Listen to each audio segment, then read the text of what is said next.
పూర్తి నేస్తాలైన శ్రీరుద్ర వారి మట్టి గణేశ విగ్రహాలు ఇప్పుడు అన్ని రత్నదీప్ స్టోర్స్ లో లభ్యం. త్వరపడండి. సార్వత్రిక ఎన్నికల్లో ఘోర ఓటమి తర్వాత వైసీపీకి ప్రతిపక్ష హోదా కూడా దక్కని విషయం తెలిసిందే. ముఖ్యమంత్రి పదవి పోయాక వైసీపీ అధినేత వైఎస్ జగన్మోహన్ రెడ్డికి కష్టాలు మొదలయ్యాయి. ఇప్పటికే పార్టీకి సిట్టింగ్లో కీలక నేతలు గుడ్ బై చెప్తున్నారు. అయితే ఆ పార్టీ అధినేతకు తాజాగా మరో ఊహించని జలక్ తగిలింది. వైఎస్ జగన్ పాస్పోర్టు రద్దయింది. దీంతో ఆయనకు పాస్పోర్టు కష్టాలు వచ్చిపడ్డాయి. ముఖ్యమంత్రి పదవి పోవడంతో జగన్ డిప్లొమాట్ పాస్పోర్టును రద్దు చేస్తున్నట్లుగా సంబంధిత అధికారులు తెలిపారు.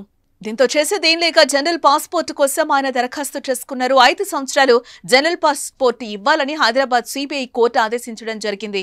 ఏ వ్యవహారంపై విజయవాడ ప్రజాప్రతినిధుల కోర్టులో మాజీ సీఎం పిటిషన్ దాఖలు చేశారు. అయితే దీనిపై విచారించిన కోర్టు కేవలం 1 సంవత్సరానికి పాస్పోర్టు ఇవ్వాలని ఆదేశించింది. అయితే తనకు 5 సంవత్సరాలకు పాస్పోర్టు ఇవ్వాలని హైకోర్టులో వైఎస్ జగన్ ఇవాళ లంచ్ మోషన్ పిటిషన్ దాఖలు చేయడం జరిగింది.